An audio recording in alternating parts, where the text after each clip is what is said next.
గంజాయి ఇతర మత్తు పదార్థాలను ఈ రాష్ట్ర సరిహద్దులను దాటి లోపలికి రానివ్వకుండా కంచేసి కాపాడాల్సిన బాధ్యత ఈ 119 మంది శాసనసభ్యుల మీద ఉన్నది అని మనందరం ఏకగ్రీవంగా ఈ విషయంలో ఒక అభిప్రాయానికి వచ్చినుంటే ఎంత మంచి సందేశం ఇవాళ తెలంగాణ ప్రజలకు చేరుండేది అధ్యక్ష. కాళ్ళు వనకాలి అధ్యక్ష. ఎవరైనా ఈ రాష్ట్రంలో గంజాయి కానీ కొకైన్ కానీ హెరాయిన్ కానీ ఇట్లాంటివి రకరకాల ఎన్నో పేర్లు పలకడానికి కూడా నాకు రాదు అధ్యక్ష. వీటన్నిటినీ 100% ఉక్కు పాదంతో అణిచివేస్తాం, ఎంత వాళ్ళున్నా బొక్కలేస్తామనే నిబద్ధతతో మా ప్రభుత్వం పనిచేయబోతుంది. దీనికైనా వాళ్ళు పూర్తి స్థాయిలో మద్దతు పలకాలి అని చెప్పి మీ ద్వారా వారికి విజ్ఞప్తి చేస్తున్నా అధ్యక్ష. అదేవిధంగా అధ్యక్ష,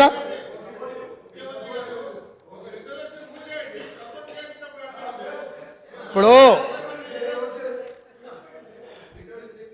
గవర్నర్ గారి ప్రసంగంలోనే ఈ అంశాన్ని స్పష్టంగా ప్రస్తావించిన వారు ఎంతసేపు మాట్లాడినరో మీరు సమయం తీయండి. మా సభ్యులు ఎంతసేపు మాట్లాడినరో టీఆర్ఎస్ సభ్యులకు ఎంతసేపు సమయం ఇచ్చినరో రెండు పోల్చి చూడండి అధ్యక్ష. ఈ విషయంలో మనకు భిన్నాభిప్రాయాలు భేదాభిప్రాయాలు ఉండాల్సిన అవసరం ఏముంది అధ్యక్ష? ఏమన్నా ఉందా అధ్యక్ష? ఇందులో నేను ఏమైనా ఎవరికైనా నష్టం జరిగే విధంగా లేకపోతే వాళ్ళ కష్టం జరిగే విధంగా ఏమన్నా ప్రభుత్వం నిర్ణయం తీసుకుంటుందా అధ్యక్ష? ఇందులో కలిసి రావడానికి ఉన్న ఇబ్బంది ఏంది అధ్యక్ష? నాకు అర్థం కాలే. అందుకే వారికి అవసరమైతే ఇప్పుడు అడగట్లేదు అధ్యక్ష మైకు. ఒకవేళ ఇప్పుడు నేను ఇంతసేపు మాట్లాడినా మైక్ అడిగినుంటే మీరు మైక్ ఇచ్చుంటే వారు మాట్లాడడానికి మైకు తీసుకొని ముందుకు వస్తే ఇవ్వండి అధ్యక్ష. ఇది ఒక మంచి కాజ్ కదా. ఈ ఒక్క మంచి కాజ్కి వారిని ముందుకు వచ్చేదానికి మైక్ ఇవ్వండి అధ్యక్ష. గౌరవ కేటీఆర్ గారు స్పీకర్స్ ఆయనకు బ్రేక్ తీసుకోవాలంటే బ్రేక్ తీసుకోమన్నాడు సార్. మాకేం అభ్యంతరం లేదు. మాట్లాడి అలసిపోయినట్టున్నారు. మాకేం అభ్యంతరం లేదు. కానీ అధ్యక్ష, వారేదో కొత్తగా ఏదో చేసినట్టు డ్రగ్స్ విషయంలో అధ్యక్ష, మా ముఖ్యమంత్రి గారు మా గౌరవ పెద్దలు, మా పార్టీ అధ్యక్షులు, ఈరోజు లీడర్ ఆఫ్ ఆపోజిషన్ కేసీఆర్ గారు, వారు పాపం మరి ఫాలో అవుతారా లేదా వార్తలు నాకు తెలియదు. కానీ సివి ఆనంద్ గారు అనే అడిషనల్ డైరెక్టర్ జనరల్ ఆఫ్ పోలీస్ని టీఎస్ న్యాబ్ అనేది ఏర్పాటు చేసిందే మా ప్రభుత్వం. Telangana state anti narcotics bureau ఏర్పాటు చేసిందే మా ప్రభుత్వం. ఏర్పాటు చేయడమే కాదు, సివి ఆనంద్ గారిని అపాయింట్ చేయడమే కాకుండా దాదాపు 9 నెలల కిందటనే ఆ కార్యాచరణ కూడా ప్రారంభించి మొత్తం అన్ని జిల్లాల ఎస్పీలు, ఇప్పుడు వారు చెప్పారు కదా ముఖ్యమంత్రి గారు, మొత్తం ఒక పూచిక పుల్ల గదిలొద్దు, అసలు గంజాయి అనేది కనబడొద్దు అన్న మాట ఏదైతే వారు చెప్పినారు అధ్యక్ష. పంజాబ్ గురించి కూడా గొప్పగా చెప్పారు అధ్యక్ష. మరి పంజాబ్లో నిన్న మొన్నటి దాకా ఉన్నది కాంగ్రెస్ ప్రభుత్వమే అధ్యక్ష. వారు మర్చిపోయినట్టున్నారు. పంజాబ్ ఇవాళ మత్తులో మునిగిపోతోంది, యంగ్ విడోస్ అనేది అయితే మాట్లాడారో అక్కడ ఉన్నదంతా కాంగ్రెస్ ప్రభుత్వమే. ఉడతా పంజాబ్ అనే సినిమా వచ్చింది కూడా మీ కాంగ్రెస్ ప్రభుత్వంలోనే, అది కూడా తెలుసుకోండి అధ్యక్ష. భిన్నాభిప్రాయం ఉంది అన్నారు. ఎక్కడుంది అధ్యక్ష భిన్నాభిప్రాయం?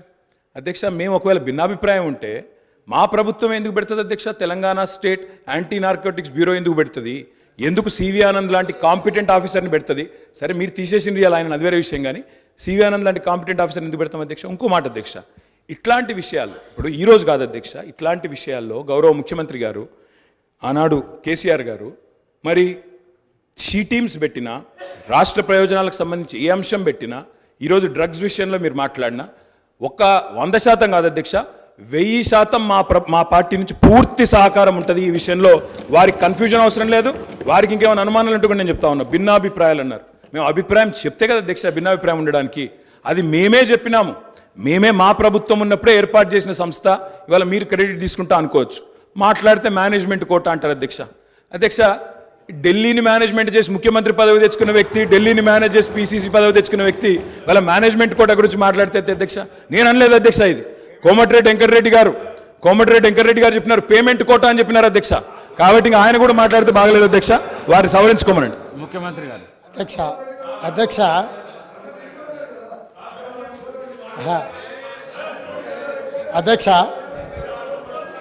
సభ్యుడికి ఇట్లయినా పరివర్తన వస్తుందేమని నేను అనుకున్నా. స్పష్టంగా ఒక అంశానికే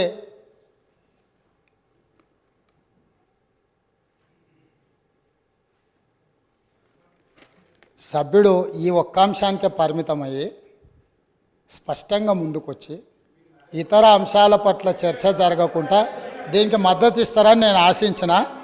సో నన్ను నిరాశపరిచింది. మళ్ళీ సేమ్ రిటారిక్ పొలిటికల్ అలిగేషన్ చేసే ప్రయత్నం చేసిండ్రు. నాకేం ఇబ్బంది లేదు. టిఎస్ నాబ్ అనే